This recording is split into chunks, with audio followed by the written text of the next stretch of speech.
Praise the Lord! Tayo ay ginising ng Panginoon. Amen.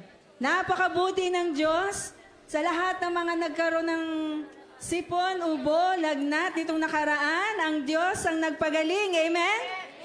Amen. Thank you, Lord. Thank you, Lord. At bago tayo magsimula, ihandog natin ang sarili natin sa Panginoon. Dahil ang tunay na star ng umagang ito ay ang Panginoon. Amen. Tayo po ay manalangin, tayo tumayo. Praise you, God. Praise you, Most High. Praise you, our King, our Deliverer, our Healer, our King. Praise you. Purihin ang Diyos mula sa ating mga puso. Kausapin natin ang Diyos. Kausapin natin ang Panginoon. Lord, thank you very much.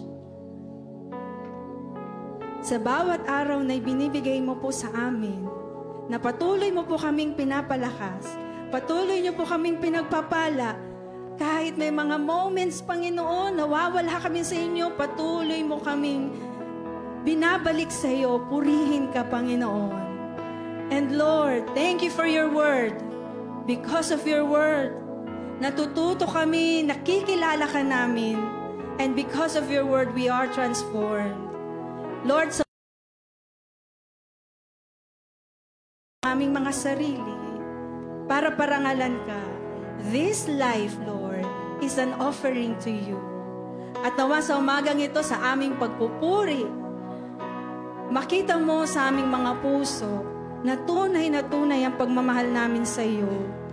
Every time, Panginoon, na ang pusong ito ay lumilihis ng landas, dalhin mo kaming palagi pabalik sa iyo. Panginoon, patawad sa mga pagkakataon na kami ay nakasakit ng damdamin mo bilang ama namin. Mga anak na matigas ang ulo, mga anak na pasaway. But Lord, you discipline us. Thank you for the discipline, Lord. Because it's the way na kami ay matuto at bumalik sa iyo. Thank you for all the trials, Lord. Thank you for everything. You deserve all our praises, Lord. And this morning, we're praying that in this place, let your presence be upon us. We praise you in Jesus' name. Amen. Amen. Every time we talk to the Lord in the secret place, we are spending the best time of our lives.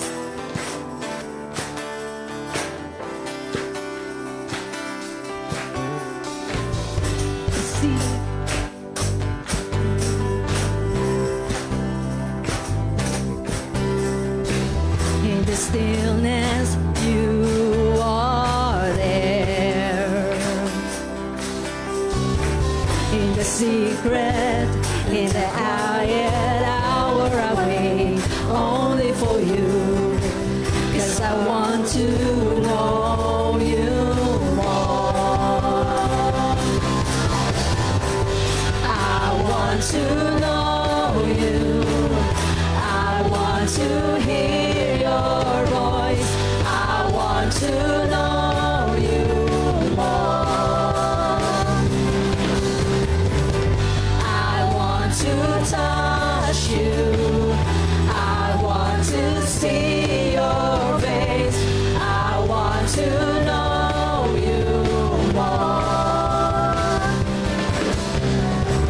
I am reaching for the highest soul, that I might receive the prize.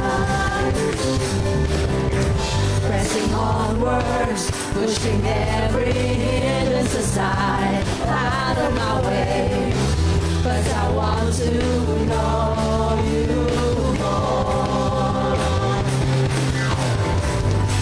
I want to know you. I want to hear your voice. I want to know you more. I want to touch you, Lord. I want to touch you. I want to see your face. I want to know you more.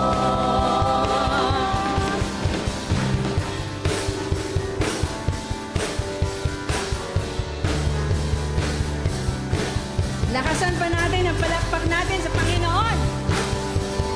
You deserve it, oh God.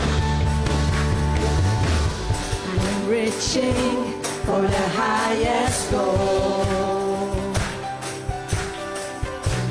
that I might receive the prize.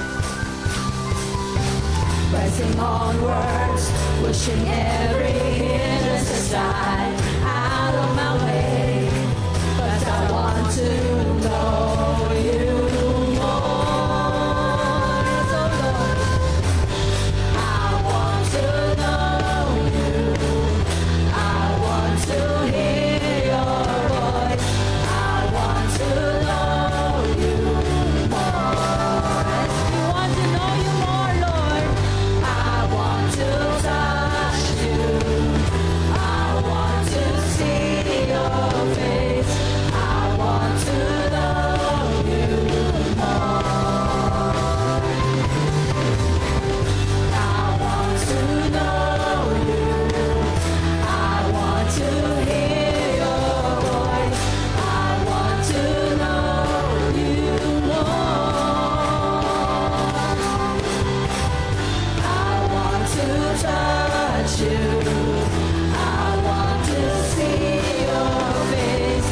I want to know you more.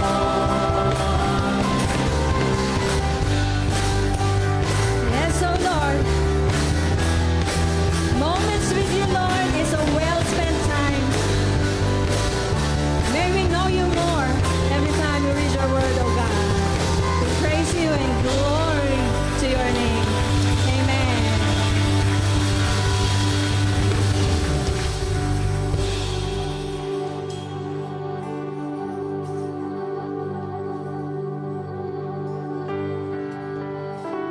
Yes, sir.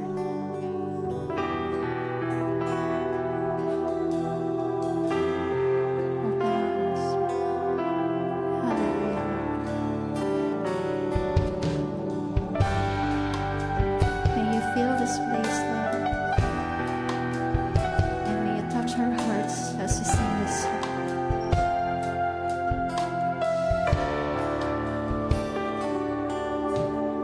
Beautiful Lord, wonderful Savior, I know for sure all of my days are held in your hands, crafted into your perfect plan.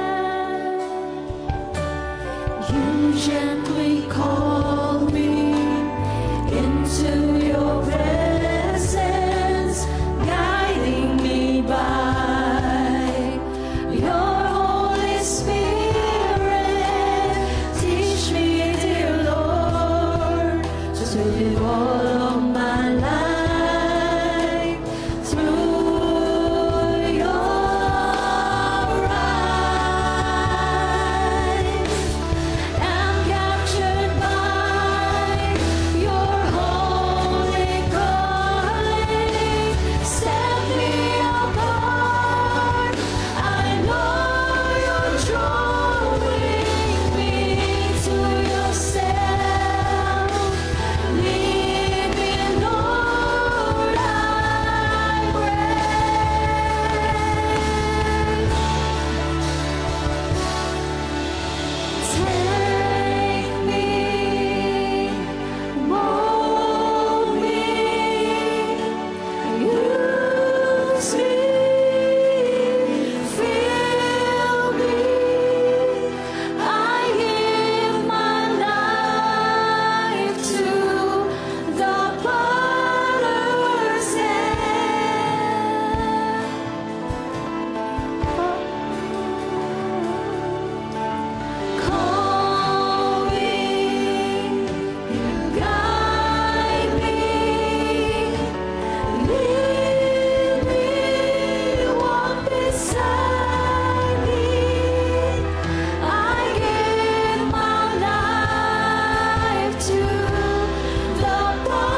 grafted into your perfect land. And take hold me into your presence, guiding me by your Holy Spirit. Teach me, dear Lord, to live all of my life through your eyes. Now captured by your holy calling, set me apart. I know you're drawing me to yourself. Lead me, Lord, I pray.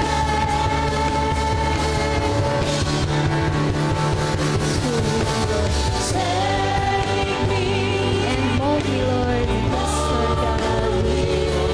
You use us, Lord, just for your glory here in heaven, Lord God. Yes. I give my life to the Father's hand. Call us beside Him. Call me. Walk beside us, Lord. Yes, walk beside me. I give my life to the Father's hand.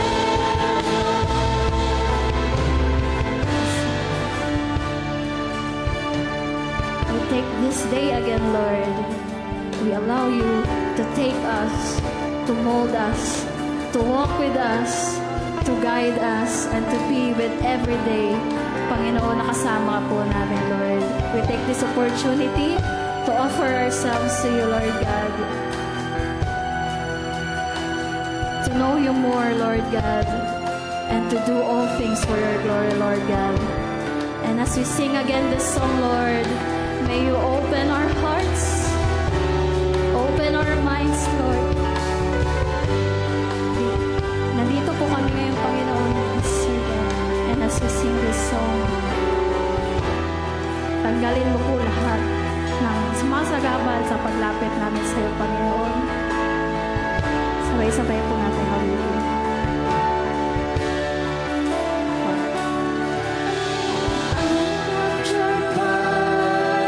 Your holy calling, set me apart.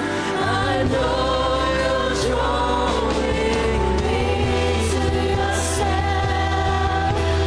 Lead me, Lord, I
enjoy the company of the Lord today.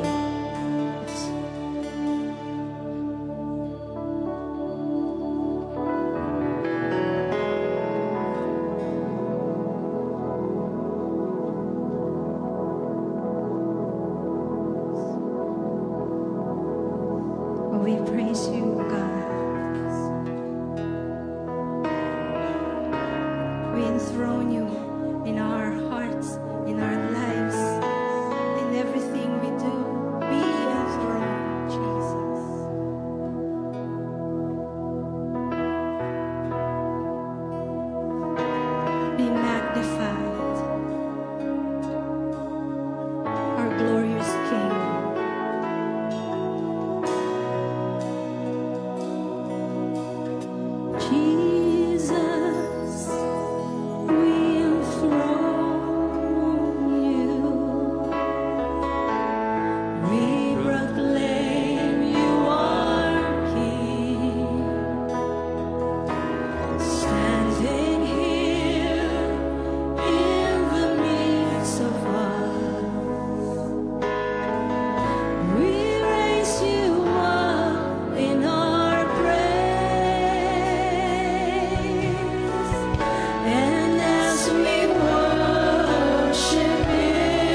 Majesty,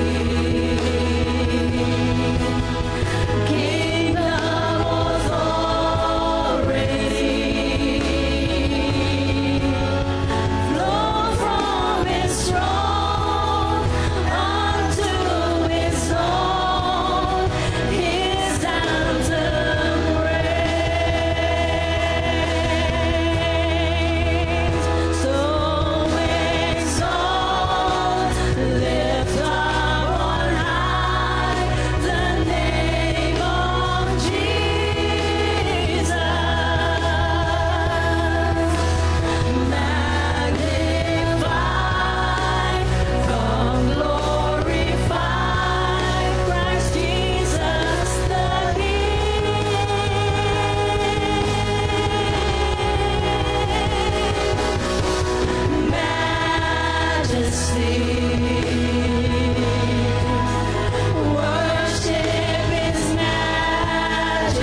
morning po sa ating lahat.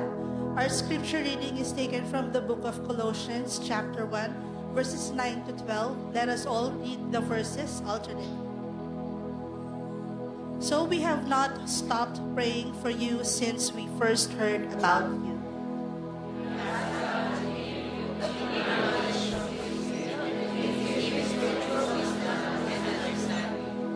Then the way you live will always honor and please the Lord, and your lives will produce every kind of good fruit.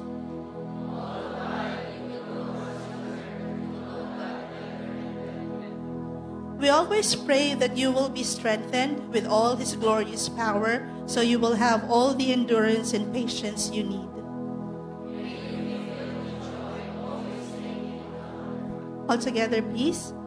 He has enabled you to share in the inheritance that belongs to His people who live in the light. God bless the reading of His precious word. You may all be seated. Amen. Happy New Year! Binabati natin yung mga kapatid natin sa California. Hindi ko alam kung nakakapanood sila sa ganitong oras. Pero kumusta po kayo dyan? Kung kayo ay malapit dun sa sunog, mag-iingat po kayo. Kanina ko lang nakita yung sinabi nila na kaya daw nasunog yun dahil merong nag-mock na isang mockery. Ginawa ng isang artista na sabi niya, tignan ninyo, hindi nabanggit ang Diyos dito ngayon at hindi napalakpakan. Yun ang iniisip nilang dahilan kaya nasunog yung lugar na yun eh. Nakakalungkot na marami mga pangyayari ang nagaganap sa buong mundo na involve ang pagtutyan nila sa Diyos. At nakikita natin yung resulta. Naalala niyo yung sa Brazil noon nang nagparada yung mga kung ano-ano mga kabastusan yung tapos meron pa silang parang ano ba yung ginagawa natin dito? Parang yung parada tapos si Jesus parang niloko nila yung portrayal sa kanya. Ang sumunod doon bumaha ng husto sa bumaha ng husto. Ngayon po katatapos lang nung pista ng pista ng Nazareno at sabi nila 6 million daw yung 6 to 8 million yung nakiparada. Although marami ang nagiging Kristiyano, mas marami ang ipinapanganak na hindi Kristiyano. Kaya hindi mauubos talaga yan eh. At yan ang hula sa huling araw, na marami ang malilinlang. Marami ang sasama sa iba't ibang mga katuruan at maniniwala sa mga kasinungalingan ng demonyo. Doon po magbantay tayo. Kaya ang ating pag-uusapan ngayon as part of the Work in Progress series is all about growing in God. Yung ating paglago sa Diyos. Do you take this seriously, yung inyong relasyon sa Panginoon? Naniniwala ba kayo na ang Diyos ang dahilan ng lahat ng magagandang bagay sa ating buhay? Yung kapangyarihan niya, absolute yan eh. Walang pwedeng mag-contest niyan o kaya mag-reject niya dahil pinapatunayan niya palagi na siya ang may hawak ng lahat dito sa mundo. Kaya kanyang pasaganahin, kaya kanyang paghirapin eh. Kaya niyang gawing maganda ang buhay mo, kaya niya ring maging napakahirap ng buhay mo. Hawak niya yan eh. Hindi ho base yun sa swerte. Hindi tayo naniniwala sa swerte. Ang pinaniniwalaan natin, ang Diyos ang dahilan ng lahat ng ating magagandang bagay na natatamasa sa buhay na ito. Mag-amen tayong lahat. So you should be concerned about your spiritual life. Noong 2024, hindi naman ako nanghuhusga, pero siyempre, yung mga taong namimit ko, kinukumusta ko din sila, kumusta na ba ang spiritual na buhay mo? Napapansin ko, karamihan sa mga na-interview ko at nakausap ko, wala silang desisyon talaga para lumago. Passive lang sila. Basta makasimba lang sila, okay na yon. Pero hindi ho ganun ang intensyon ng Diyos sa atin eh. para kang nakakita ng bundok ng ginto eh. Inumpisa mo hukayin eh. At nakapag-uwi ka ng isang sakong ginto. Titigil ka pa ba? Hindi na. Maghuhukay ka na maghuhukay hanggang makuha mo ang kaya mong kunin. Ganon din sa salita ng Diyos. Kaya nagpapasalamat ako sa inyo na sa kabila ng mga pinagdaraanan natin, pag linggo nakakarating kayo. Kung linggo lang kayo kumakain spiritually, huwag na kayong pumalya kasi kawawa naman yung ating kaluluwa. Amen? Pwede tayong maraming alam sa mundong ito. Sino ba yung huli ko nakausap? Diyan ata sa barangay yun Nagbibidahan kami tungkol sa construction. Dami niyang alam. Humanga ako sa kanya Tapos sabi ko sa kanya may alam ko ba sa Bible? Tumahimik siya. Isipin niyo, hindi pa natin nakikita talaga yung malalim na na dahilan bakit kinakailangan tayong lumago. Pero yan lang po ang pwede dito sa mundong itong asahan natin, yung ating spiritual na paglago, siya ang basihan ng tibay ng ating buhay. Yung iba may kakayanan siguro, may salapi. Pero alam nyo, may mga pagsubok sa buhay na walang kwenta yung pera Walang kwenta ang posisyon, walang kwenta ang influence, walang kwenta yung reputation mo, walang kwenta lahat. At sa bandang huli, sisigaw ka ng, Diyos ko, tulungan mo ko. Kasi yun na lang ang tanging pag-asa mo, ang lumapit sa Diyos. So our main concern should always be our faith in the Lord. Wala nang iba. Ang pwedeng humusga sa iyo kung ikaw ay lumalago sa pananampalataya, sarili mo, di ba? Pwede ka ring magkunwari na lumalago, pero hindi naman. O kaya yung pamilya mo, sila yung may magandang hatol tungkol sa iyo Kaya dito, napakahalaga po yung sinabi ng Panginoon sa John 17:3. Sabi niya, now this is eternal life, that they know you, the only true God, and Jesus Christ whom you have sent. Kilalang-kilala ba natin ang ating Panginoong Jesus? Sino nang nagsasabi sa inyo kilala niyo ating Panginoong Jesus? Kailan ang birthday niya? Mali na kayo. Di ba? Kailangan laliman pa natin. Alam niyo kung seryoso kayo talaga, gusto niyo matuto, bumili kayo ng 100 Bible lessons. Meron din yung isa pa yung 100 Bible doctrines. Bilhin ninyo. Noong ako'y nakakilala sa Panginoon, yun kagad ang inipunan ko. At nung nabili ko, binasa ko po siya talaga. Sa murang gulang ko sa pagkakilala ko sa Panginoon, after 6 months, nagtuturo na ako ng Bible sa Bible study. Iba yung may karga ka, iba yung alam mo Tapos yung pagsusulit dadaan ka sa pagsubok, sa mga kalituhan, mga pagdududa, doon mo matitest kung yung inaral mo ay totoo. Kaya dito, napakaganda nung ginagawa ng Diyos. It's either we learn through theological studies or experiential knowledge. Natututo tayo sa dalawang yun So saan nyo gusto matuto? Doon sa tuturuan kayo o mararanasan nyo sa labas yan para pag kayo nasusubok? Ano ba yung magtiwala sa Diyos? Ano bang intindi nyo ron? How do you describe yung faith ninyo sa Panginoon? Kayo ba ay may malalim na tiwala sa ating Panginoon? Ano ang proof na malalim ang tiwala nyo sa Panginoon? Wala kayong pagdududa sa inyong kakainin araw-araw because my God shall supply all my needs according to His riches in glory in Christ Jesus. Hindi kayo matatakot. Bakit?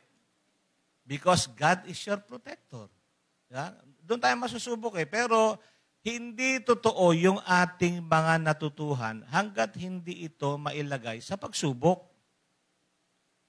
Doon tayo medyo ilag Gusto natin matuto lang minsan, pero ayaw nating masubukan kung yung ating natutuhan ay totoo. Di po ba? This will affect every aspect of our time on earth and the afterlife to come. Kaya dito po yung epekto nito, it has something to do with our values, yung ating mga priorities, yung ating source of significance.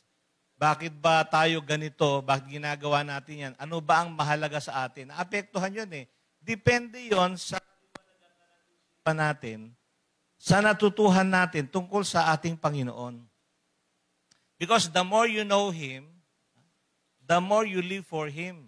Mabubuhay ka para sa Kanya. Hindi na kagaya dati, nabubuhay ka sa mundo.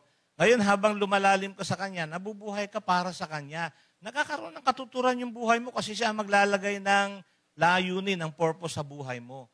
At yung mga ginagawa mo, excited ka kasi yun ay galing sa Diyos eh. So, yun ang ating pag-uusapan ngayong umaga. It is a must to know. Okay? So, how can we grow in our knowledge of God? Number 1, we have to check the source. Anong sabi? Check the source. Alamin mo kung saan nagmula ang iyong kaalaman tungkol sa Diyos. The strength of our connection with Christ is based on what we know about Him. Gaano natin ba kakilala ang Panginoon? Ito ba'y may kinalaman dito sa sinasamahan nating iglesia? Tayo ba ay isang malaking organisasyon na magsasabing totoo kami kasi malaki kami? Ito bukas pala, may rally ang Iglesia ni Cristo. Ang target nila ata ay, di ko alam kung 1 milyon pero walang pasok. Yung mga dadaanan nung kanilang pagpupulong, walang pasok. Napakalaki nila sa madlang people, parang napakalaki nila. Pag napakalaki, parang totoo, tama. Yun ba ibig sabihin nun? Alam natin na hindi yun ang basihan. Dahil ang Biblia, maliwanag siya sa mga huling araw, marami ang malilinlang eh. Hindi yung pagdami ang punto, nasasabi mo tama yung iyong paniniwala.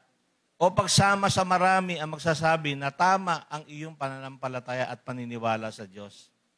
Romans 10:17, consequently, faith comes from hearing the message, and the message is heard through the word about Christ. Isipin ninyo, kung kayo ay sasama sa isang malaking pagtitipon, at nag-chant sila, sinisigaw nila yung mga spiritual jargon nila. Kikilabutan ka talaga eh. Yung brother ko, nagkukwento siya, si Pastor Jim, siya kasi ay driver ni Mandela eh. Tinanong siya ni Mandela, sabi sa kanya, can you bring me to Zurich in 2 hours? Ang biyahe po doon, mga 3 hanggang 4 na oras. Kilala mga Pilipino sa galing magmaneho. Mali pala. Kilala mga Pilipino sa matinding pagmamaneho. Nadala niya ron in 2 hours talaga. By the time na na-reach nila yung Zurich, nakakarinig na sila ng chant. Doon sa kalagitnaan ng parang pinaka-plaza, ang sinisigaw ng mga tao, mga itim eh. Mandela, Mandela. Kilabot na kilabot daw yung pakiramdam niya nung lumabas sila doon sa sasakyan. Dahil yung sakay niya, yun ang parang sinasamba ng mga tao. So, ibig ba sabihin, dahil marami sila ron at iisa lang sinasabi nila at meron silang pakay na parang itataas doon, totoo na sila? Tama yung kanilang paniniwala? May mga ganun eh. Minsan, kikilabutan ka din sa paniniwala ng maraming mga tao eh. Pero hindi ibig sabihin, tama sila. Hindi nila alam ang katotohanan kung hindi nila kilala ang ating Panginoong Jesus. Because faith comes from hearing the message, and the message is heard through the word about Christ. So, there is no true knowledge of God apart from the word of God. John 14:6, sabi po ng ating Panginoon, I am the way, the truth, and the life. No one comes to the Father but through me. Walang totoong tamang kaalaman, totoo at tamang kaalaman, kung hindi ito mula sa salita ng Diyos. Mag-amen tayong lahat. Lahat ba ng pinaniniwalaan natin ay mula sa Biblia? Halimbawa yung paggabi magwawalis ka. Lalabas ba ang swerte? Alam niyo, ang parents ko, napaka-superstitious nila. Ang dami naming superstitious belief sa bahay talaga. Naalala ko nakwento ko na ata dito 20 years ago eh. Nung nagkasakit ako, yung mother ko kumuha ng bigas, tapos kinuha yung leg ng manok namin, hiniwa niya, pinatulo yung dugo doon sa, may ritual sa bigas. Tapos nung hinalo niya ganon, yun ang idinidilig niya sa lupa, doon sa buong lote namin.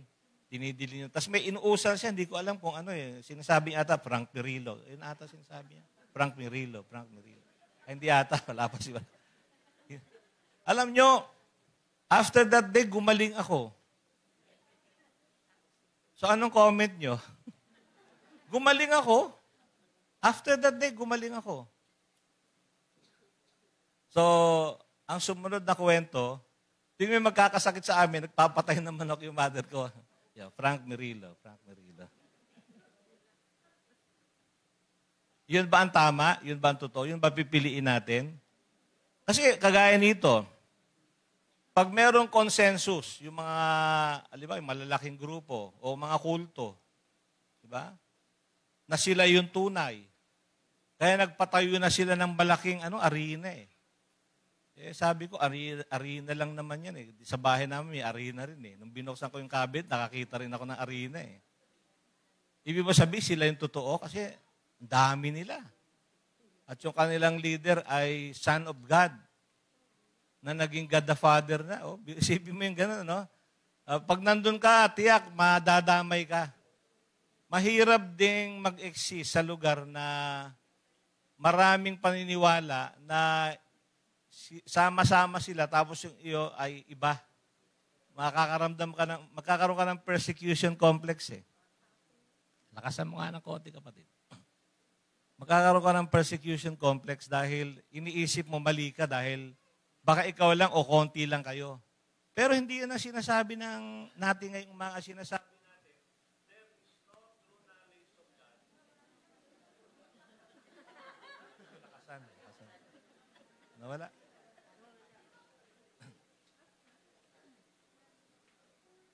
Baka tulog yung Ayan, okay na? Ayan. There is no true knowledge of God apart from the Word of God. Amen? Pag yan ay hindi galing sa salita ng Diyos, hindi yan totoo. So you have to verify, you have to check kung yung inyong tinatanggap ay mula sa salita ng Diyos. Pero yun nga nakakapagtaka sa ating panahon ngayon eh. Halos lahat gumagamit naman ng salita ng Diyos. Pero yung konteksto naman ngayon ang titignan natin. Ano ba ang totoong kahulugan nung sinasabi sa salita ng Diyos? Diyan, kung hindi ho kayo mahusay, kailangan nyo magtanong. Hindi ho bawal o masama magtanong sa pastor. Si Pastor Jerome ang ating teacher dito sa church. Napakarami pong alam yan. Yung assistant niya, si Brother Frank Mirillo, tanungin po nyo yan. Tanungin nyo paano nyo babayaran yung upa nyo sa bahay at sasagutin niya kayo. Oh. Mahalaga yung alam natin ang tama eh. Mula sa salita ng Diyos. Amen? Oh. Ito, pakinggan ninyo sa 1 John 4:1. Sabi rito, Dear friends, do not believe every spirit, but test the spirits to see whether they are from God, because many false prophets have gone out into the world. Maraming manlilinlang na darating sa buhay natin. Ang iba ay talagang bibiliban natin, pero hindi ibig sabihin, yun ang totoo. O ngayon, tanong ko sa inyo, curious lang ako eh. Sino sa inyo ang nakakaalam ng kinain nyo noong January 8, 2024? Bibigyan ko ng 10,000 yung makakasagot. Ano ang kinain nyo noong January 8, 2024? Ha? Manalo lang eh. Okay, ang sagot ganito, hindi na natin pahirapan. Nakalimutan na natin lahat yung kinain natin, pati siguro nung nakaraang linggo, hindi natin maalala. Tama ba? Nasaan na siya? Nasa katawan na. Hindi mo alam yung kinain mo, pero siya ay na-feed na nung katawan mo at nandito na siya. Kung yan ay nung Pasko, tumaga ka ng lieg ng lechon, nanunuot na yung kolesterol sa iyong mga ugat. Ngayon, nandito siya. Hindi mo man maalala ang kinain mo, pero naapektuhan yung katawan mo. O halimbawa, ito yung kaluluwa mo. Kumain siya sa pakikinig mo, kumain siya ng pangangaral ng salita ng Diyos o pangangaral ng mundo o mga sinasabi sa television o sa cellphone na tinitignan mo. Pinapakain mo rin yung kaluluwa mo eh. May effect ba yon? Meron. Pwede siya mag-create ng pagdududa sa'yo, pwedeng mag-create siya ng galit sa'yo, mag-create ng panghihinayang, na insecure ka, di ba? Kaya minsan pag may tinitignan tayo sa cellphone, we end up closing the phone tapos na malungkot tayo. Bakit? Kasi sila, yayaman nila, sila meron ganun, pero bakit kami wala? Ang sasarap ng pagkain nila, bakit kami wala? Na-feed ka eh. May effect sa iyo eh. Tumalab sa katawan mo, sa kaluluwa mo yung kinain mo eh. O halimbawa naman, ilagay natin sa tamang perspektibo. Salita ng Diyos ang kinakain mo. The pure word of God, kinakain mo siya. May effect ba sa kaluluwa mo? Meron. Meron. Lalakas yung iyong pananampalataya. Dahil ang salita ng Diyos ay espiritu. Di ba? At yan ay pinagkakalob sa atin ng Diyos para ikalakas ng ating pananampalataya. So, whether may reaksyon ka sa pakikinig mo o wala, pag napakinggan mo siya at naniwala ka, nakaka-epekto ito sa kaluluwa mo. O, bigyan ko kayo ng halimbawa. If you believe in the Lord Jesus Christ, you will be saved. Do you believe that? Anong na-produce sa inyo nang marinig nyo yan? Security, di ba? Alam mo, after this life, you will go to heaven. Kasi yun ang promise niya eh. Na yung mga nanampalataya sa Kanya ay dadalhin niya doon sa langit. O, kung yun tinatanggap mo at alam mong totoo yun, panindigan mo na, simula ngayon, talagang bakudan mo na siya, totoo siya. Kahit anong mangyari sa'yo, siya na nag-umpisa ng mabuting gawa sa'yo, ay tatapusin niya hanggang sa pagbabalik ng kanyang anak na si Jesus. Amen? Hindi ka na magdududa sa kaligtasan mo. Dahil hindi naman ikaw ang gumawa ng kaligtasan eh. Tama ba? Meron akong nabuko na isang pastor na kinausap ko tungkol nga sa doctrine ng salvation. Ang ginigiit niya talaga, kinakailangan ng tao may gawin para maligtas siya. Sabi ko, tama yun. Yung gagawin mo ay tugon mo lang sa ginawang kaligtasan ng Diyos. Pero hindi ka gagawa ng kaligtasan. Wala tayong magagawa sa kaligtasan natin. Ang Diyos lang ang pwede magligtas sa atin. At ginawa niya na. Ngayon, kailangan tumugon tayo. Di ba? RBR. Kinakailangan kilalanin natin si Jesus bilang tagapagligtas. Maniwala tayo na ang kanyang ginawa sa krus ay bayaran ng lahat ng ating kasalanan at tanggapin natin ang libreng kaloob ng kaligtasan. Yun lang ang parte natin. Pero yung buong kaligtasan, ang Diyos ang gumawa. Kaya kahit ano ang mangyari sa iyo sa mundong ito, hindi nawawala ang pangako ng Diyos na ikaw ay ililigtas niya. Kung yun ang pinaniwalaan mo. Amen? Huwag kang bibitaw doon. Kasi tao din tayo, nagkakamali din tayo. Sino ba sa inyo hindi nagkakamali? Baka pwede natin tirikan ng kandila, tsaka atangan ng diningding at... Di ba? Lahat tayo nagkakamali eh. At sasablay tayo minsan, nakakapanlumo yung nahuli mo yung sarili mo, nagkamali ka, nagkasala ka. Ibig sabihin, hindi ka naligtas. O, yun ang gagawin ng demonyo sa panahon natin ngayon, pagdudahan natin yung ating kaligtasan. Kaya ang saya pag Sunday talaga, ay linggo ng pagpapakain ng ating kaluluwa. Amen? Huwag tayong mag-a-absent, sayang. Minsan napansin ko, yung meron ako dinalaw doon sa Isabela, nagkukwentuhan kami. Nag-decide na pala sila na lumipat na ng ibang church. Sabi ko, anong kakainin niyo doon sa church? Sabi niya, okay naman ho, maganda naman yung preaching. English nga yung preaching. Ganun. Mukhang yun ang gusto namin. Sabi ko, yun ba ang kailangan nyo? Di napatingin sa akin, sabi niya, anong ibig sabihin kailangan? Siyempre, kung may pastor kayo, yung pastor, pinapanalangin kayo, hinahanda niya yung mensahe na kailangan ninyo dahil kilala niya kayo. Pero pag lumipat na kayo, yung pastor doon, hindi niya alam ang kailangan nyo. So magpapakain siya ng hindi nyo naman kailangan. Halimbawa, mataas ang presyon mo. Yung pastor na pinuntahan mo, masarap yung inihanda niya, lechon, hamon, di ba? Yun na ipapakain sa iyo. Ano mangyari? Di atake, hindi korosyon ka. Di ba? Hindi niya alam yung kondisyon mo eh. So yun ang ibig sabihin nun. Kinakailangan maging mapagbantay tayo sa ating mga kakainin. At napakahalaga na yung totoo lang ang ating tatanggapin. Amen? anything that adds to or subtracts from or contradicts the Scripture is from the enemy. Yun ang trick ni Satan. Bawasan, dagdagan, para malito tayo eh. Halimbawa, si Adan at si Eva, no? Nung nagkasala si Adan at si Eva, ang sabi nung demonyo, si Satanas, sinabi ba na kayo ay mamamatay? Nilito talaga sila eh. O, di ba? So, hanggang talagang nagumon sila at nagkasala sila. Yun ang gagawin ni Satanas. Igugumon niya tayo sa mga mali na mga paniniwala. Ang magaling sana yung kagaya ng mga Bereans do sa Acts 70 ba yun? 21. Nangangaral si Apostol San Pablo. Pagkatapos siya mangaral, hindi muna sila nagre-respond. Hindi sila nag-respond kay Apostle Paul. Ang sabi nila, titignan muna namin kung yung sinasabi mo ay mula sa salita ng Diyos. At yun naman ang maganda kasi si Pastor Jerome, pag nagtuturo siya ng Wednesday talaga, maasahan naman natin na inaral niya talaga ng husto yung ating pinapakinggan na pagtuturo. Kaya salamat sa Panginoon, meron tayong tagapagturo na matyaga. Hindi na ako nagdududa kung bakit nagkasakit siya eh. Kasi kung wala pong sakit yan, hindi siya makakapag-aral ng todo. To the max mag-aral yan eh. Ngayon, nakapag-aral siya. Buong linggo, nag-aaral lang siya para maipakain sa atin yung puro, totoo, at walang bawas ng salita ng Diyos. Amen? Palakpakan natin ang Panginoon. Salamat sa Panginoon.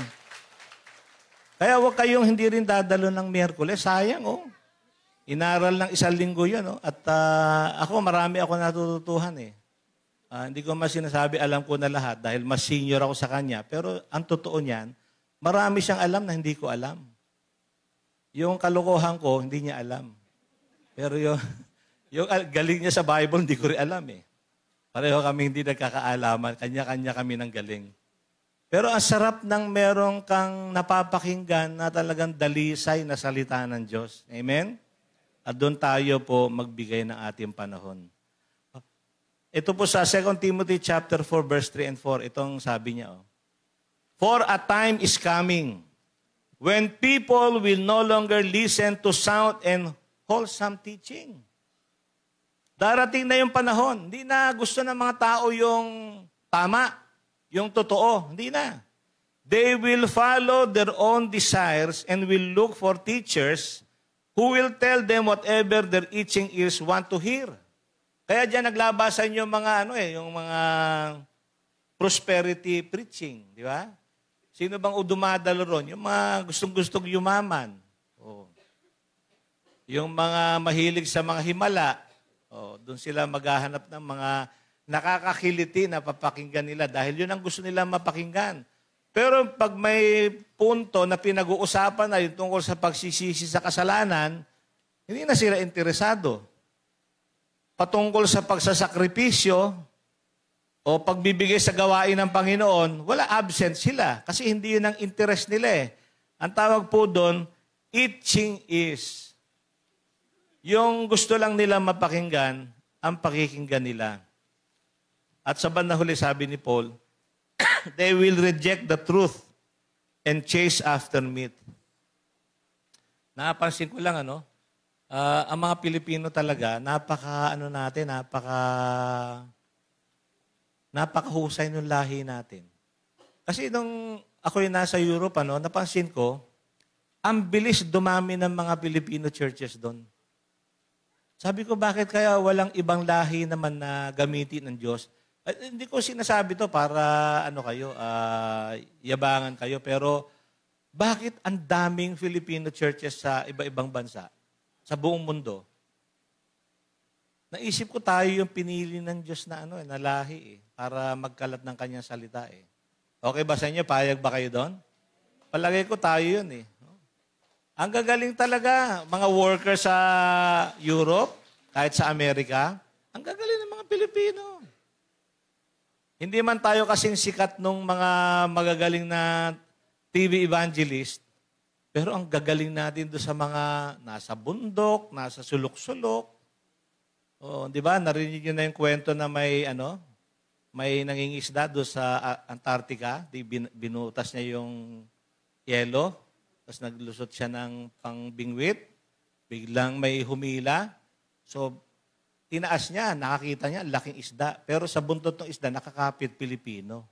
Hanggang ilalim ng yelo, nandun yung napakahusay natin. Alam niyo kung bakit? Magaling tayong tumanggap. Lalo pag tayo ay napahira na ng langis ng Diyos, yung talaga nahipo na tayo ng Espiritu ng Diyos, tinatanggap na natin lahat. Kaya ang bilis mag-grow ng mga Pilipino spiritually. Ewan ko dito sa Pilipinas. Pag nasa Pilipinas tayo, parang passive lang tayo. Pero sa Europe, antitindi ng mga Pilipino. Sister, di ba, nakapunta ka ng Middle East? Alam mo naman kung anong pananampalataya doon, di ba? Talagang ingat na ingat sila sa pananampalataya nila eh. Sana ganun din tayo dito sa Pilipinas. Mas malalim tayo sa ating pagkakilala sa ating Panginoon. Okay, so ang susunod po dito ay develop our habits. Number 1, checking the source. Number 2, develop our habits. Ito yung ating mga spiritual soul-changing habits eh. Di ba? Ano ba yung mga habits ninyo? Naalala niyo sabi ko nung last Sunday, it takes 21 times to form a habit. Gusto mong maging mahusay ka magbasa ng Bible? Do it 21 days. Hindi ka napipilitin magbasa ng Bible. Wala nang kinakailangan manuyo sa'yo magbasa ka ng Bible. Gawin mo ng 21 times. 21 days. Hindi ka na mahihirapang magbasa. Sinubukan ko po yan. Talagang totoong-totoo. Hindi ako naglagay ng asukal sa kape ng 21 times. Sumunod po, ayoko na ng may asukal sa kape. Oh. Subukan nyo huwag maligo ng 21 times. Hindi na kayo maliligo. Tuwing New Year na lang. Maliligo. 21 times. Subukan po ninyo. Kasi kailangan natin ng mga habits eh. Amen?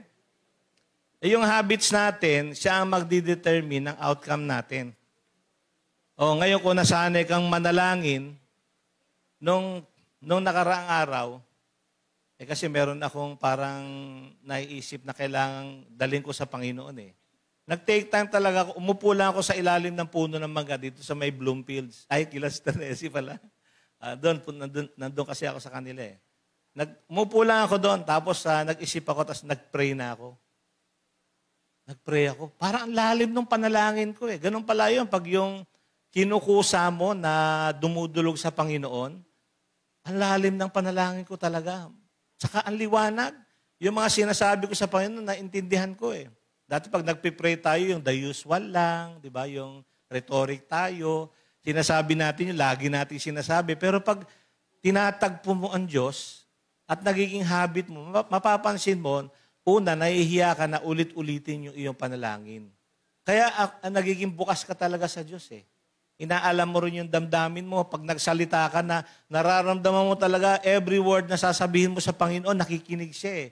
Kasi yun ay mula sa puso mo. So pag may habit kang ganon, napakaganda. Hindi siya pagpapakitang tao lang, kundi totoong-totoo yun. Kahit nakasakay ka sa jeep, di ba? Sa jeep, walang tinginan dun eh. Doon ka mag-pray. Tingnan mo lang kung baka lumagpas ka na sa pupuntahan mo.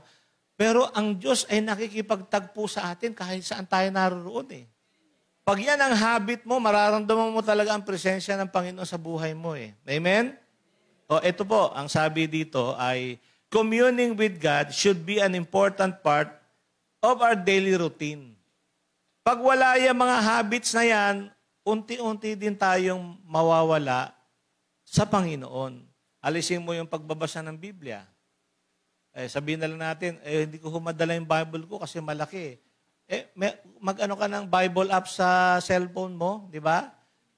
Meron nga doon na na hindi mo na kailangang basahin eh. Ano mo lang yung, anong tawag doon, Pastor Jess, yung audio niya. Buong book, matatapos mo nga, hindi mo alam eh. Di ba? Wala kang excuse na hindi ka magbasa at makinig na salita ng Diyos. Wala kang excuse. Ano sabi ko? Wala kang excuse. So hanggang maging habit mo siya, magiging advantage ng spiritual na buhay mo yan. Sabi ito ng Salmo 119:97, Oh, how I love your law. I meditate on it all day long. Sino na sa inyo ang nag-meditate ng salita ng Diyos ng buong maghapon? Ha? Mamili ka ng bersikulo sa Biblia na kailangan mo. Halimbawa, tungkol sa pride, maghanap ka doon. Ang pagmamataas ay isang kasalanan. Ibababa ka ng Diyos. Ang pagpapakumbaba ang magtataas sa iyo. Pararangalan ka ng Diyos. I-meditate mo siya maghapon hanggang ma-achieve mo yung kailangan mo na ikaw ay marunong magpakumbaba. Alam nyo, ang pakiramdam ko kasi, pag yung pakiramdam mo nagyayabang ka na, may masasabi ka na, iniisip ko ang lahat ng kapalpakan na nagawa ko sa buhay ko. At iniisip ko yung kapatawaran ng Diyos at awa niya at biyaya niya. Na pakiramdam ko talaga hindi ako dapat na pinatawad o tinawag ng Diyos para maglingkod sa Kanya, pero ginawa pa rin niya. So, sa punto ko, anong hindi ko magagawa para maunawaan ko naman yung mga nagkasala sa akin? Tama ba? Di ba? Kasi minsan nagpapahirap sa buhay natin yung nararamdaman natin na sama ng loob, yung galit. Yan lang naman eh. Kaya kahit masarap yung kakainin mo, pag nagagalit ka na, di ba? Iba na yung lasa, parang palaging mapait, palaging may sili. Di ba? So, gamutin mo yung sarili mo. At ang pagpapakumbaba sa Diyos, dahil sa ginawa niya sa buhay mo na pagtanggap niya sa iyo, maging sino ka man, sapat ng dahilan para ikaw naman ay magpatawad at magpakumbaba din sa harapan ng ating Panginoon. Amen? So ito, we must have a regular time to examine ourselves and be edified by the Lord. Sino ba nag-examine sa inyo? Wala naman, di ba? Si Mrs. minsan, in-examine ako niya, sabi niya, Daddy, anong oras na? Mga Mrs. ganun eh. Anong oras na? Saan ka pupunta? Anong gagawin mo? Yan. Natapos na ba yung Pag wala din siya, hindi ko rin maalala yung iba eh. Hindi ko maalala na 1 oras na palang nakabukas yung gripo. Sa dami rin ang iniisip ko minsan feel ko yung pagiging senior ko eh. Nakakalimutan. Ito nga sabi ko sa inyo, itong aking salaming, meron siyang sabit nakita niyo yan? May sabit ako talaga sa salaming eh. Kasi, minsan nawawala, hinahanap ko. Hinahanap ko yung salaming. Ayun pala, naisampay ko dito sa t-shirt ko, naisuksok ko dito. O kaya naman, itinaas ko doon sa ulo ko. Hindi ko na, kaya ginawa ko, ganyan na lang. Para pag hanapin ko, gaganon lang ako, nandiyan na yung salaming. Aid ang tawag doon gagamit ka ng aid eh. Pero ang tingin ko po dito sa atin kasi, ang napakahalaga kasi, yung meron tayong evaluation ng ating sarili araw-araw. Makakatulong po yun, lalo sa pagpapalago ng ating spiritual na buhay. Ano yung na-achieve natin kahapon? Ano yung pinagagawa ng Diyos ngayon? O halimbawa ulit. Sino sa inyo rito ang wala na kayong nararamdaman na galit o sama ng loob sa inyong kapwa? Sige nga po, maging totoo tayo. Wala kayong naalalang sama ng loob o galit sa inyong kapwa? Taas ang kamay. Kokonti lang kukunin ni Lord. Kasi sabi nila yung kinukuha daw ng Panginoon, yung handang-handa na, di ba? Kaya maganda, magalit tayo muna. Pero alam niyo, napansin ko, lugi ka palagi eh. Lugi ka pag may negatibo kang nararamdaman sa buhay mo. Sa araw na ito, lugi ka. Hindi ka dadaluyan ng pagpapala ng Diyos. Hindi magiging malapit sa iyo ang biyaya ng Diyos. So kinakailan mawala yon kung aaminin mo. Tapikin nyo katabi nyo, sabihin nyo, aminin.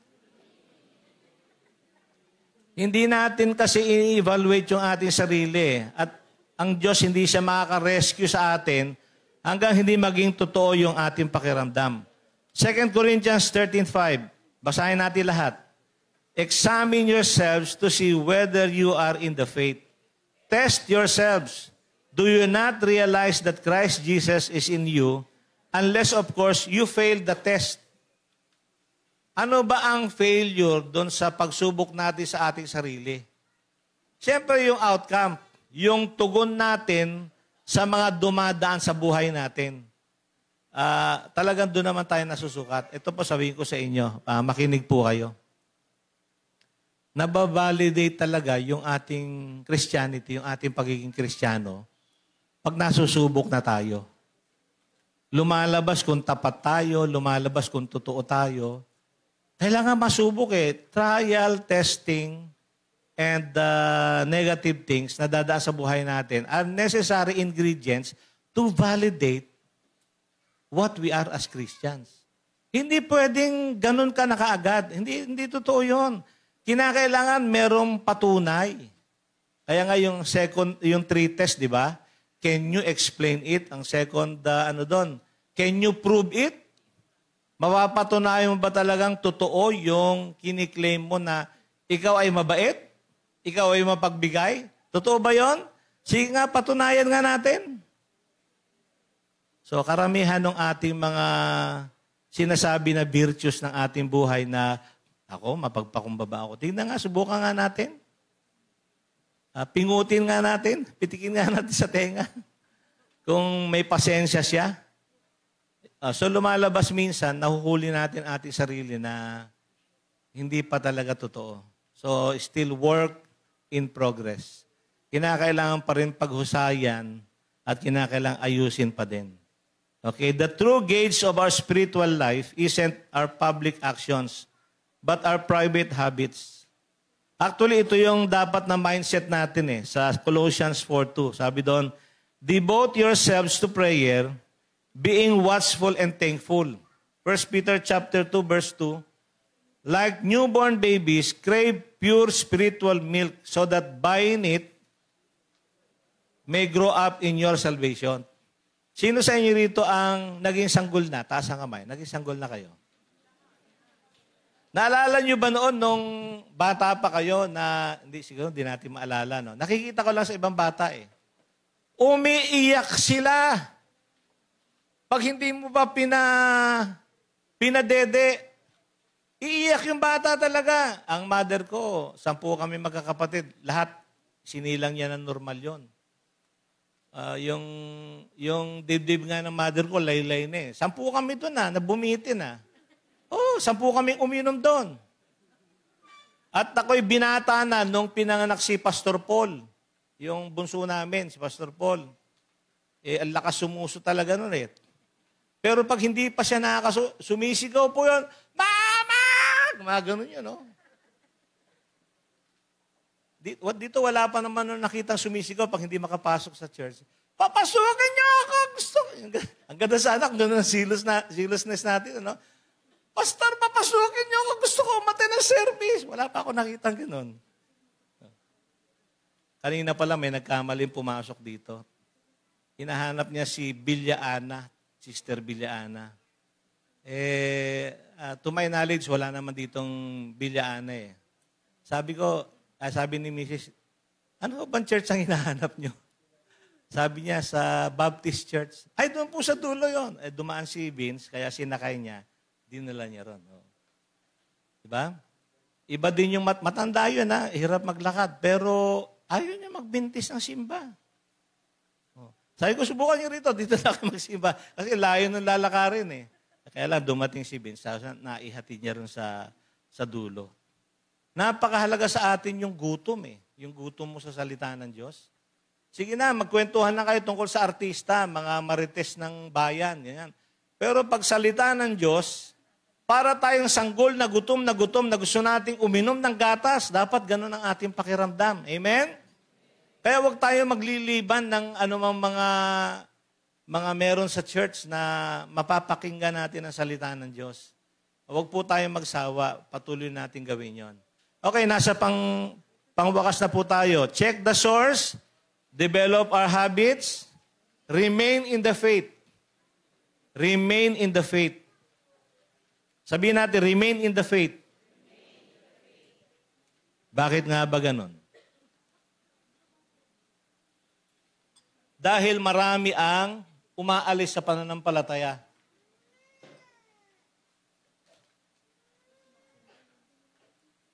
Meron po akong kasabay na pastor. Siya ay naglilid din ng isang organisasyon. Napakagaling po niya. Napakagaling niya, napakagandang lalaki pa na pastor. Kaya dami niya naging membro, lalo na nagmi-ministry kami sa college. Siyang hinihintay na mag-speak eh. Kasi yung mga estudyante, gusto yung poging pastor. At napakagaling niya. Siya po ay na-in love sa isang napakaganda namang babae. End of the story. Nawala siya sa pananampalataya. Nawala yung pastor sa pananampalataya. Huli ko siya nakita, nagkatakbo kami sa Cubao eh. Umiinom po siya kasama yung mga barkada niya. Nalungkot ako talaga. Is it possible na yung tao na malalim sa salita ng Diyos at naglilingkod sa Panginoon ay mawala pa sa pananampalataya? Posible ba yon? Opo, posible yon. Dahil yan ay sarili nating pagpapasya. Walang kinalaman ng Diyos dyan. Kung ano man po yung pagpapasyahan natin, manatili tayo hanggang wakas, yan ay desisyon natin. Amen? Pero gagawin ng Diyos ang lahat ng magagawa niya para isalba tayo. Siya na nag-umpisa ng mabuting gawa sa ating buhay, mula nung maligtas tayo, tatapusin niya hanggang sa pagbabalik ng kanyang anak na si Jesus. Ang problema ng Diyos, hindi yung kapangyarihan niya. Hindi yung kasaklawan niya sa lahat ng bagay. Ang problema niya yung kalooban ng tao. Pag ayaw ng tao, walang magagawa ang Diyos. Kung ayaw mo magbasa ng Biblia, walang magagawa ang Diyos. Kung ayaw mo magsimba, walang magagawa ang Diyos. Wala siyang magagawa kung ayaw mo. Pero kung gusto mo, lahat ay magagawa niya para sa iyo. Mula sa putik, mula sa malalim na pagkakasala, ibabangon ka niya. Dahil nasa kanya ang kapangyarihan para iligtas ka at isalba ka sa iyong kapahamakan. Amen? So God will send challenges to test our knowledge of Him and reliance in Him. Itong gustong-gusto kong parte. Alam niyo kung bakit? Kailan ba ako nag-grow sa Panginoon na naalala ko? Nung dumaan kami sa pagsubok. Kailan ba kami nag-grow mag-asawa? Nung dumaan kami sa pagsubok. Kailan ba namin nakita nag-mature yung pamilya namin? Nung dumaan kami sa pagsubok. There is no other way to prove and to know if you have grown in the Lord except that you have to pass through trials, ordeals, difficulties, at mga negatibong bagay sa buhay. Walang ibang paraan. Amen? Do you want to know if your friendship is genuine? It must be tested. Meron akong kaibigan na mahal ko siya kasi kasama ko siya lumaki doon sa Project 3. Hanggang napaaway kami minsan, dalawa kami. Putok-putok yung mukha namin pero nagtatawanan kami sa kalye kasi parehong putok yung mukha namin eh. Ang lalim ng friendship namin, dumaan kami sa ganong gusot na na-corner kami ng isang grupo na kalaban namin. Binugbog talaga kami. Pero umuwi kami na kaming tawan dalawa. Kasi walang iwanan. Hindi kami naghiwalay dahil lang sa pagsubok na aming buhay. Nung namatay yung father niya, nandun ako sa tabi niya. Nung namatay yung mother ko, nandun siya sa tabi ko eh. Kaya lang, ito na naman yung problema. Nung bandang huli, natuklasan ko na ano pala siya.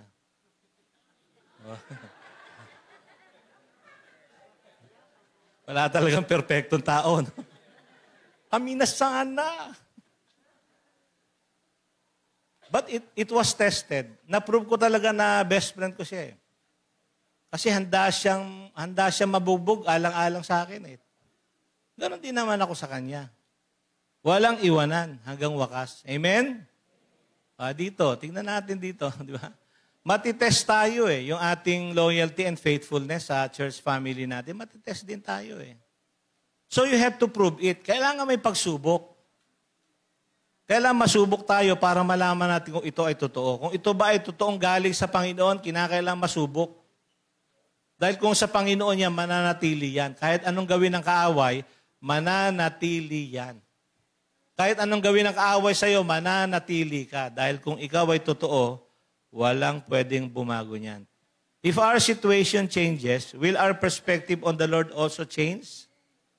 Kasi iba naliko na sila ng landas, nawala na sa pananampalataya dahil hindi na nila nakita yung kabutihan ng Diyos. Di ba? Anong sabi ni Job? Sa Job 10:23 at 23:10. Ano sabi niya?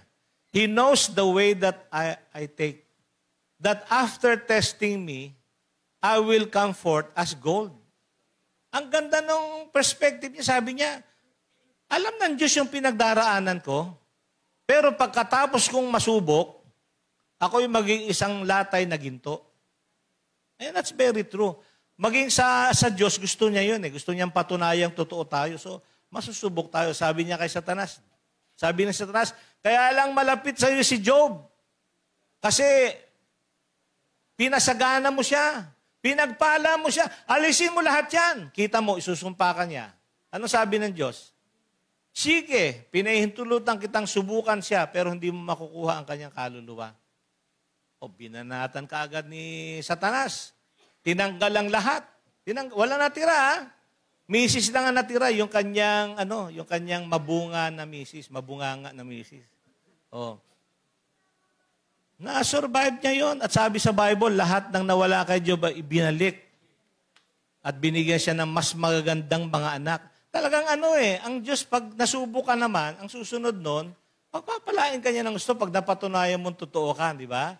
Iaagos niya rin yung blessing niya sa iyo pag napatunayan mong totoo ka, hindi ka bumibitaw eh. You have to remain in faith.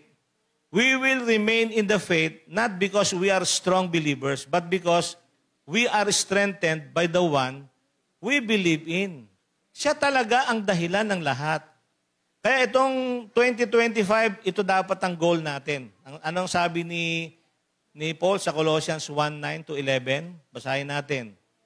We continually ask God to fill you with the knowledge of His will through all the wisdom and understanding that the Spirit gives, so that you may live a life worthy of the Lord and please Him in every way, bearing fruit in every good work, growing in the knowledge of God, being strengthened with all power according to His glorious might, so that you may have great endurance and patience.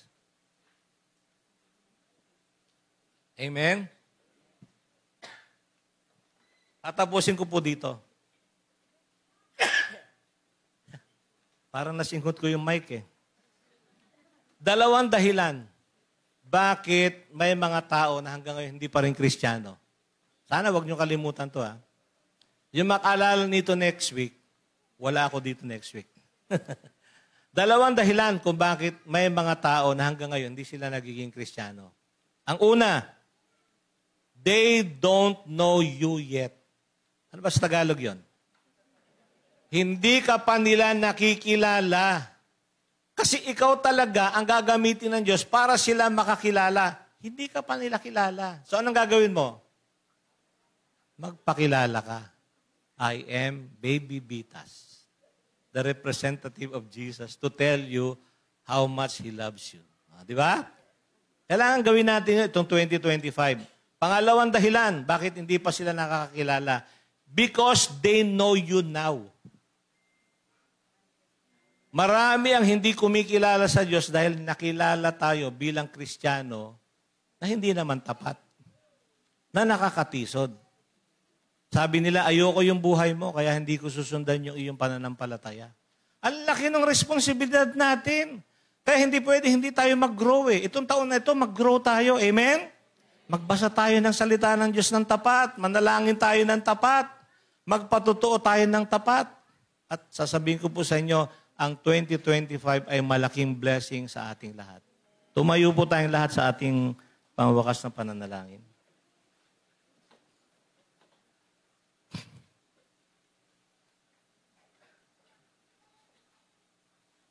Mamarkahan ko na kayo ngayon. Hindi ko pa natatapos yung aking pagsusulat eh. Pero gusto kong makakita ng pagbabago doon sa buhay ng mga mananampalataya dito eh. Kung kayo ay masyadong nalubog sa problema, alam ko na panalangin ko sa inyo. Bigyan lang kayo ng Diyos ng tatag at pag-asa, malulusutan yung lahat ng problema ang pinagdaraanan nyo. Amen? Bigyan kayo ng karanasan ng Diyos ng kanyang himala, na minsan pag nakikita mo yung kinabukasan, parang wala nang solusyon eh. Parang napurnada na yung buhay mo. Hindi ho totoo yun. It only takes one miracle from God and everything will be settled. Isa lang. Gusto ko maranasan mo yon. Gusto kong maranasan mo na maging pagpapala ka sa iba. Yung wala ng pag-asa, bigla kang dumating sa buhay nila at ikaw ang ginamit ng Diyos dahil alam ng Diyos magpapagamit ka. Nung nakaraang buwan, pinagpala ka niya.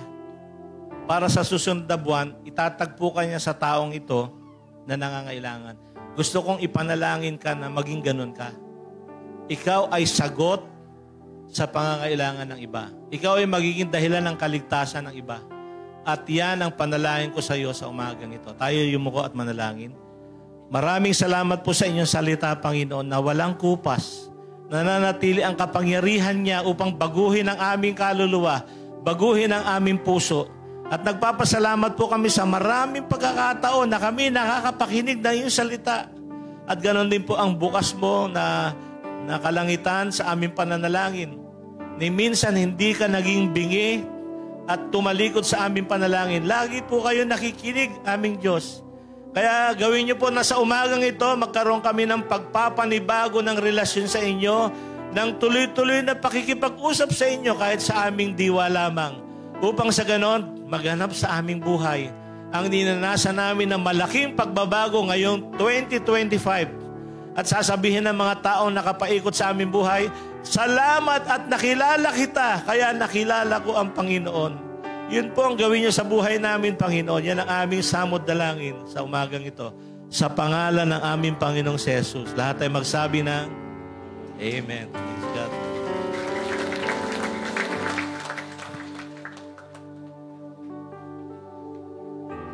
Salamat po, Pastor Joe. Magandang umaga po. Tayo po ba ay na-bless sa pagkakinig ng salita ng ating Panginoon? Meron kasi isang mensahe ko doon na napakinggan ko sa sinabi ni Bishop, we will remain in the faith. Not because you are a strong believer, but just because you are strengthened by the one we believe in. Tama po ba? Amen po ba? Amen. Praise God. Tayo po ay dadako sa ating pagbibigay at lagi po nating tatandaan po na God loves the cheerful giver. Ang pagbibigay po ay para lamang po sa lehitimong miyembro ng church na ito.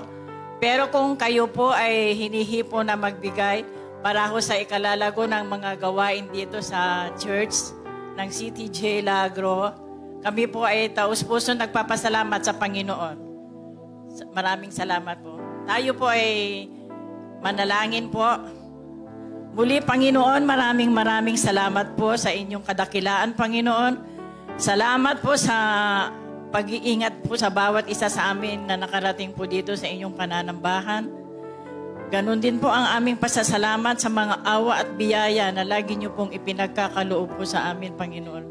Tunay nga po, Panginoon, na napakabuti mo, Panginoon. Ikaw po lagi po ang nagbibigay sa amin po ng kalakasan sa aming buhay, Panginoon. Panginoon, tanggapin mo po ang aming tithes and offerings. Pagpalain mo po ito para po sa ikakalaga ho ng gawain ng inyong pananambahan, Panginoon. Maraming salamat po, O Lord God. Pagpalain mo din po ang mga nagbigay po, Panginoon, ng siksik, liklik at umaapaw. Ganon din po, O Lord, ang mga hindi ko nakapagbigay, Panginoon. Pagpalain mo po, Panginoon. Dahil alam po namin, Lord, na ikaw po ang magpro-provide sa kanila. For you are our Lord, the provider of our daily needs, O Lord God. Panginoon, itinataas din po namin ang aming mga kapatiran na may mga negosyo, Panginoon. Ang mga naghahanap ng trabaho, Panginoon. Lord, pagpalain mo po sila, Panginoon. For you are our Lord of Lords and King of Kings, O Lord God. Marami pong salamat, Lord. We love you and we give you thanks, Lord, for your great glory, for your faithfulness to us, O Lord God. This is our prayer in the mighty name of Jesus. Lahat po ay magsabi ng Amen. Thank you po.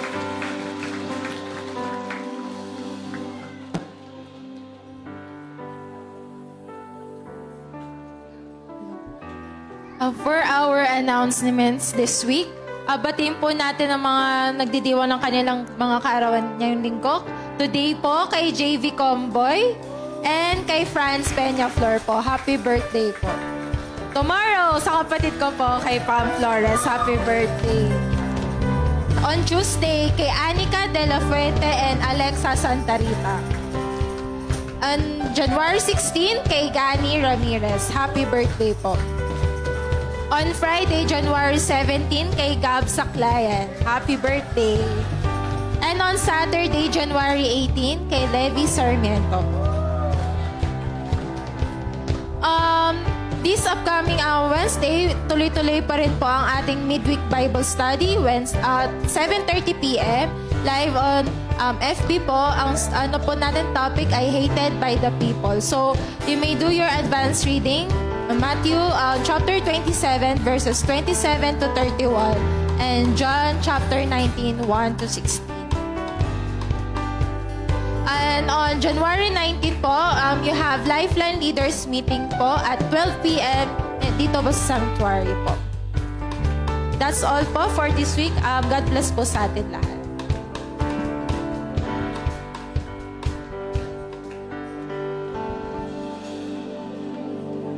Sitayo po tayong lahat.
Sa kapangyarihan ng Diyos.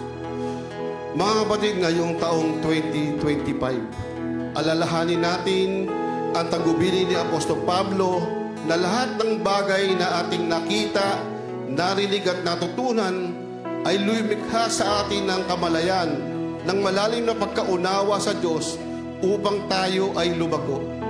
Kaya nga ang ating buong pansin ay palaging nakatuon sa ating pananampalataya. Kagaya ng ating narinig sa mensahe na naibahagi ngayong umaga, kung paano tayo lalago sa kaalaman natin sa Diyos. Una, tuklasin natin ang pinagmumulan. Na ang kalakasan ng ating pakikipugnayan sa Diyos ay nakadepende sa kung ano ang ating alam patungkol sa Kanya. Pangalawa, itaguyod natin ang mga Diyos na gawain na ang pakipag-ugnayan sa Diyos ay marapat lang na maging mahalagang bahagi na pang-araw-araw nating gawain. Na magkaroon tayo ng regular na oras upang suriin ang ating sarili at mapalakas ng Diyos. Panghuli, manatili po tayo sa pananampalataya. Dahil ipahihintulot ng Diyos na maranasan natin ang mga hamon at pagsubok ng buhay upang subukan ang ating kaalaman, maging ang ating lubos na pagtitiwala.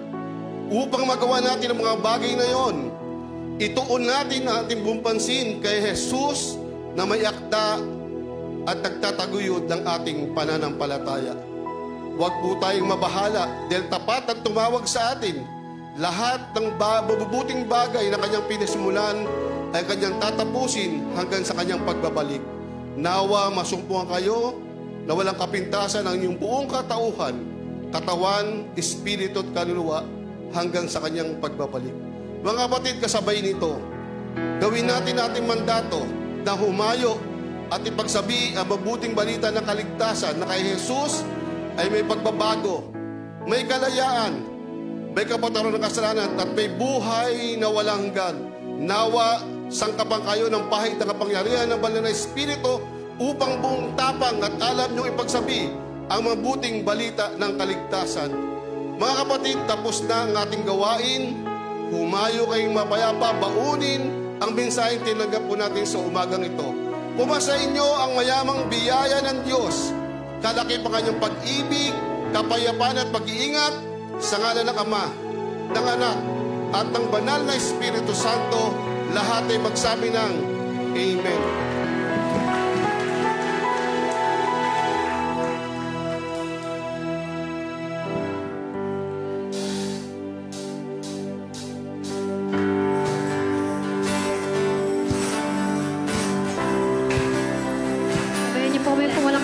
Sabayan niyo po kami sa pagkanta sa atin.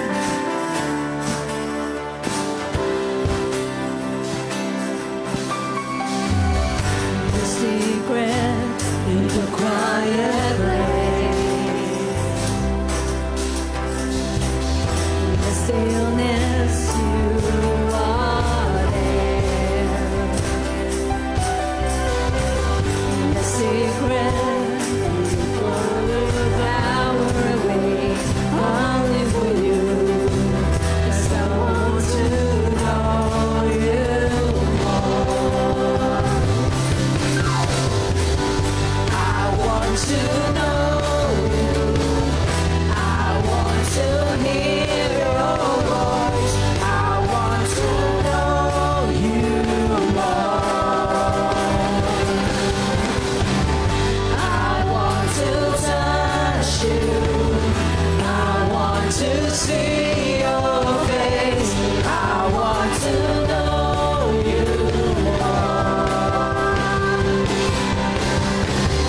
I'm reaching for the highest goal, that I might receive your right. Pressing onwards, pushing every hindrance aside, out of my way, 'cause I want to know you more. I want to know you. I want to hear your voice. I want to know you more. I want to touch you. I want to see your face. I want to know you more.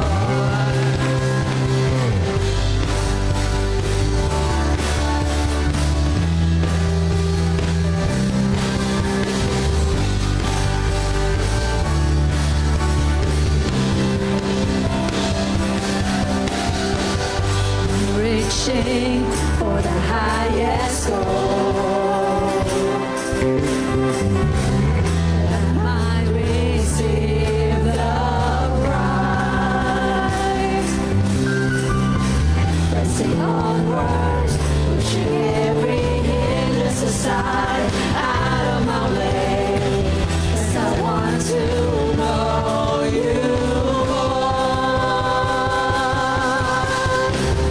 I want to know you.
Saturday when